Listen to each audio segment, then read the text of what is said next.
Hey guys, welcome back. Today we're installing the final piece of this custom shower we just finished. So this glass was custom ordered. It's 10 mil, it's tempered. It is 64 inches high by 25 wide. We're hoping that the glass lines up right on the edge of the new window install. And we chose to go with a U-channel. Glass will fit right inside there with a rubber seal. We're gonna cut the first one at 64 inches for the wall side and the tub one at 24 1/4, taking into account the 3/4 inch depth of this channel. So if I had a miter saw, I'd probably use that. I just don't have one up here, so I'm gonna use this hacksaw.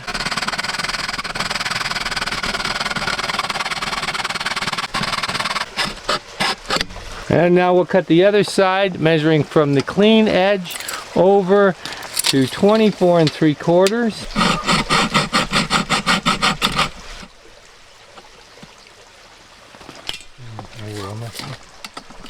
It's the wrong measurement.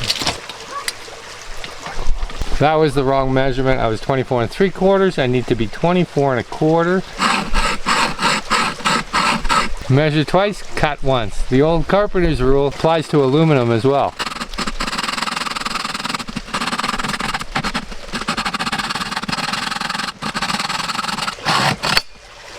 Now normally when you order a glass, everything is already pre-drilled, all the holes are ready to go. This being a custom piece of glass, we're gonna have to drill our own holes through the channel. We're gonna put 3 holes on the 64 inch piece so we can mount it to the tile. So again, this piece is 64 inches long. I'm gonna pick center at 32. Drill my first hole there. This does not have to be exact, obviously.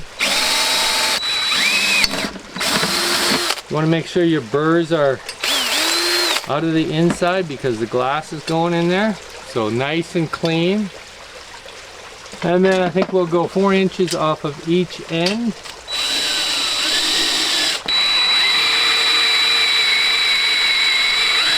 It doesn't take much to go through aluminum.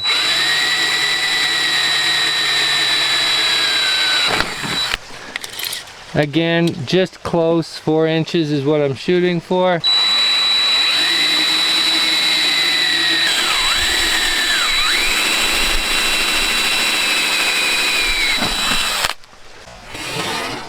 Okay, so this is our new soaker tub, and our width of our ledge is about 3 1/4 wide. And obviously we want to get as much space in the tub as we can. So I think by mounting the glass as close to the outside edge as we can would be the best way to go. This has a bit of a lip on it that curls upward, so we can't go too close to it because it'll tilt the glass. And this is personal preference. You could go center.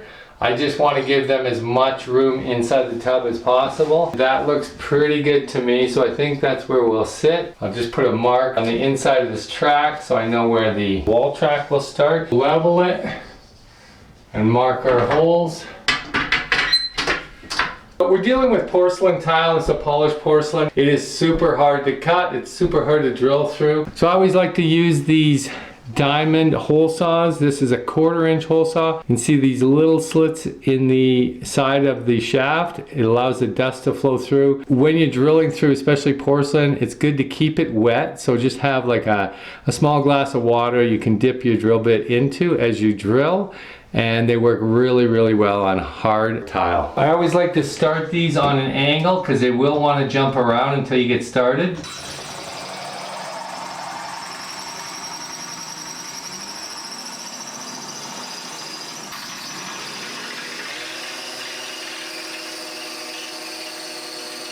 Just remember to keep dipping it.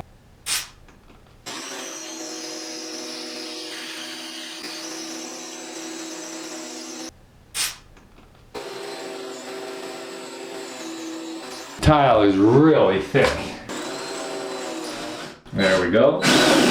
And because this is a plumbing wall, I want to be very careful going in.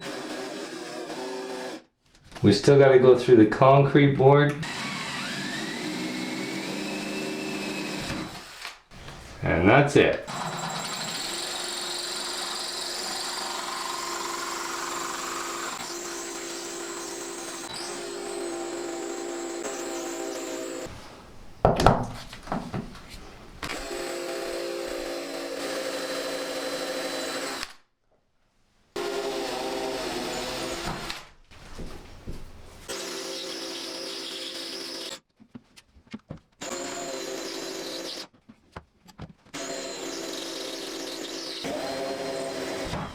For plugs, you don't need anything special. These 1/4 inch plastic plugs will hold just fine. We're also siliconing the back side of the track, so once everything's set, it'll be nice and solid. All you want to do is just insert your plug into the hole and give it a tap with a hammer.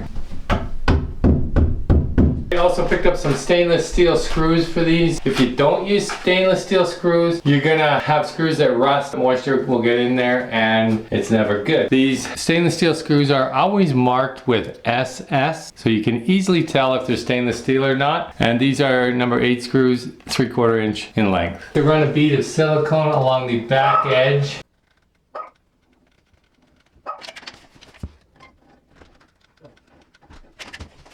As well as in each hole. Never gonna hurt. Just dab it right in that hole like that. Get the hell up. Nice. This poor little dog. He's so lonely right now. Storm, what's happening? You're looking so sad. Oh. I always use a screwdriver when you're doing screws into tile like this. You have a little bit more control with a screwdriver to tighten that screw up without stripping it or ripping the plug out. Nice and tight. And then that silicone will grab nicely. And now for the bottom track, all we're gonna do is silicone that in place. Make sure our bottom tub rail is nice and clean. Forget your glasses? Actually, I did forget my glasses. Okay, so I'm just gonna run a tape line on here so we don't get silicone all over the tub on both sides here. Nice thick bead. What we have for seal is 2 separate pieces. We have, I guess what's called an L channel with a little bit of a water lip there, and that'll let the water drain off back into the tub. And then this one gets shoved in on the other side of the glass, which also has a lip on the inside. And by pushing that down on the outside edge, what happens is it pushes down and seals the glass into the track. That's what I'm told. So we're gonna put this one in with the water edge facing the inside of the tub. And it just sits in there like that. And then we'll do the same on the wall track. Cut it to size.